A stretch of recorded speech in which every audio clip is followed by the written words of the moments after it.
அஸ்ஸலாமு அலைக்கும். Hi friends, welcome back to my channel. இன்றைக்கு ஒரு இன்ட்ரெஸ்டான வீடியோவில் உங்களை சந்திக்கிறேன். இன்றைக்கு இந்த புட்டு வேறு வித்தியாசமான முறையில் செய்து காட்டுகிறேன். அதோடு இது ஒரு ஹெல்த்தியான புட்டு ரெசிபி. எப்போதும் போல் ஒரே மாதிரி புட்டு செய்யாமைக்கு வித்தியாசமான முறையில் செஞ்சு கொடுத்து பாருங்கள். டேஸ்ட்டு நல்லா இருக்கும்.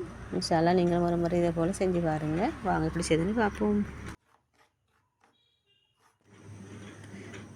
நாங்கள் புட்டு செய்திருந்தா முதல்ல தேங்காய் தான் ரெடி பண்ணி வச்சுடணும். தேங்காய் நல்லா துருவி எடுத்துக்கோங்க. தேங்காயோட அடுத்து என்னென்ன சேர்க்க போகணுன்னு பார்ப்போம். ரவா சேர்த்துக்க போகிறேன். ரவா 1 கப். அதோட ஓட்ஸ் சேர்த்துனேன். ஓட்ஸோட சிவப்பு அவல், அடுத்தது சிவப்பு அரிசிமா சேர்த்துக்க போகிறேன். இதெல்லாம் சேர்த்து இந்த புட்டை செஞ்சு பாருங்கள். நல்ல ஹெல்த்தியான ஒரு புட்டு ரெசிபி தான் இது.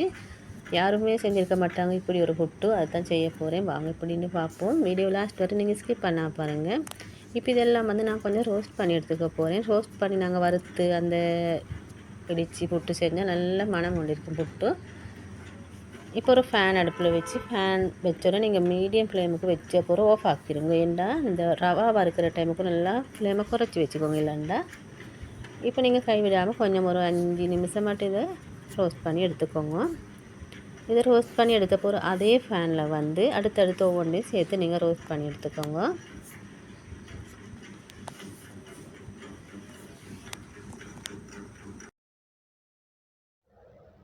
ரவை இறக்கின பிறகு அதே ஃபேனில் நான் ஓட்ஸையும் அவளையும் சேர்த்து இப்படி ரோஸ்ட் பண்ணி எடுத்துட்டேன்.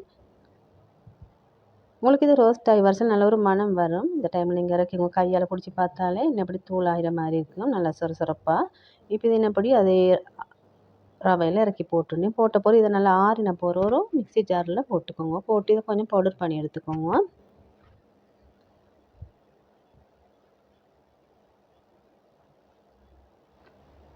இது வறுத்ததால் உங்களுக்கு அவசரமாக இது பவுடர் பண்ணி எடுத்துடலும். உங்களுக்கு இதை பவுடர் பண்ணாமல் அப்படியே போட்டு செய்யவும் மேலும். அப்போ நான் இதை கொஞ்சம் பவுடர் பண்ணி எடுத்துட்டேன். இப்படி தான் இருந்தேன். இப்போ இது ஒரு அப்படியே எடுத்து வச்சுட்டேன். ஒரு பிளேட் ஒன்றில் போட்டுட்டேன். இப்போ ஒரு பெரிய சகன் சரி பாத்திரம் ஒன்று சரி எடுத்துக்கோங்க. அப்போ தான் இந்த மாவை உங்களுக்கு குழச்சி எடுக்கிறதுக்கு லேசாகிக்கும். இப்போ இதோட நான் இந்த சிவப்பரிசி மாவு சேர்த்துட்டேன். சிவப்பரிசி மாவு வறுக்க தேவையில்லை. அது அப்படியே சேர்த்துக்கலும். இப்போ அந்த மிக்ஸி ஜாரில் அரைச்ச பவுடர் அதை அப்படியே சேர்த்துனேன். சேர்த்த பிறகு தேவையான அளவு நாங்கள் உப்பு, தேங்காய் இதெல்லாம் சேர்த்துக்கணும். ஒண்டா இன்னப்படி சேர்த்துக்கணும்.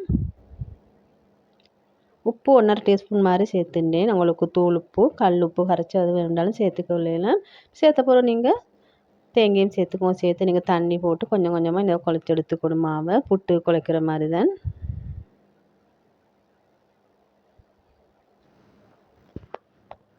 நீங்கள் புட்டுக்கு மாவு குழைக்கிற டைமுக்கு நீங்கள் எல்லாம் ஒரே முறையில் தண்ணியை ஊற்றிடாமைக்கு நீங்கள் கையால் நல்லா தொளிச்சு இன்னப்படி மாவை குழைச்சி எடுத்துக்கலாம். புட்டுக்கும் உங்களுக்கு கையில் பிடிச்சி பார்க்க சொல்ல அந்த உருண்டை மாதிரி நம்ம பிடிக்கிற அளவுக்கு இருந்தால் சரி. இப்போ மாவுக்கும் தண்ணி போதுமான அளவும். இப்போ இதை நான் திரும்பவும் இதை மிக்சியில் போட்டு ஒரு சுற்றி எடுத்துன்னு சுற்றுண்டா ஒரு பல்ஸ் முறையில் மாதிரி தான். அப்போ அது எல்லாம் நல்லா கலந்து மிக்ஸ் ஆகி வந்துடும்.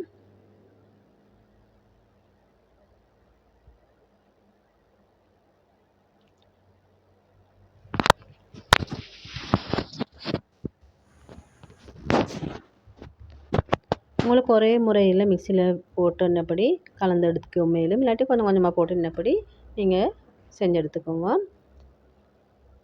உங்களுக்கு இதை புட்டை இன்னப்படி போட்டு அவிச்சு எடுத்துக்க மேலும். நான் சின்ன சின்ன குட்டியைத்தான் அவிச்சு எடுத்துட்டேன். என்ற ஒரு கப்பில் மாதிரி ஐஸ்கிரீம் சாப்பிட்ற கப் எடுத்துட்டேன். அதில் கீழ்ப்பகுதிக்கு தேங்காய் துருவல் கொஞ்சம் போட்டு அதுக்கு மேலே இந்த மாவை போட்டு உங்களுக்கு அவிச்சு எடுத்துக்கணும். இல்லைன்னா உங்களுக்கும் சின்ன குட்டி பவுல் கப்புகள் மாதிரி இருந்தால் அப்படியும் செஞ்சு எடுத்துக்கணும். இன்னப்படி அடுத்து டீ கப்புகள் அதுலேயும் இன்னப்படி தேங்காய் போட்டு இதை செஞ்சு எடுத்துக்கணும். இதை நான் ஸ்டீம் பண்ணி எடுக்க போகிறேன். ஒரு வாழை இலையை போட்டு அதுக்கு மேலே இதை வச்சுக்க போகிறேன்.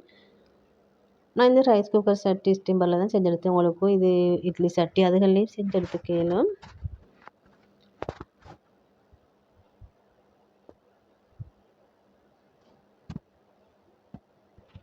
இதே உங்களுக்கு ஒரு 15 நிமிஷம் மட்டும் உங்களுக்கு வேக வச்சு எடுத்துட்டாலே இந்த புட்டு ரெடி ஆயிடும். இதுக்கு உங்களுக்கு மீன் கறி இல்லாட்டி கோழிக்கறி இல்லாட்டி பீஃப் கறி எது வேண்டாலும் எடுத்துக்கொள்ளலாம். நீங்கள் இது டின்னருக்கு ஆகிக்கட்டும் இல்லாட்டி பிரேக்ஃபாஸ்ட்டுக்கு அப்படியான டைமுகளுக்கு உங்களுக்கு எடுத்து சாப்பிடலாம். டேஸ்டியான ஒரு புட்டு ரெசிபி தான் ஷேர் பண்ணிக்கிறேன். வீடியோ பிடிச்சிருக்கு நினைக்கிறேன். பிடிச்சிருந்தா மறக்காமல் லைக் பண்ணி மறக்காமல் ஷேர் பண்ணிக்கோங்க. புதுசாக பார்க்குறோம் சப்ஸ்கிரைப் பண்ணிக்கோங்க. இன்றைக்கி வந்து இந்த புட்டு கறி வந்து கொஞ்சம் பீஃப் கறி தான் இருந்துச்சு. அதைத்தான் ஊற்றி சாப்பிட்டு பாருங்கள் எப்படின்ட்டு. புட்டு பார்க்குறதுக்கு அழகாக இருக்குது.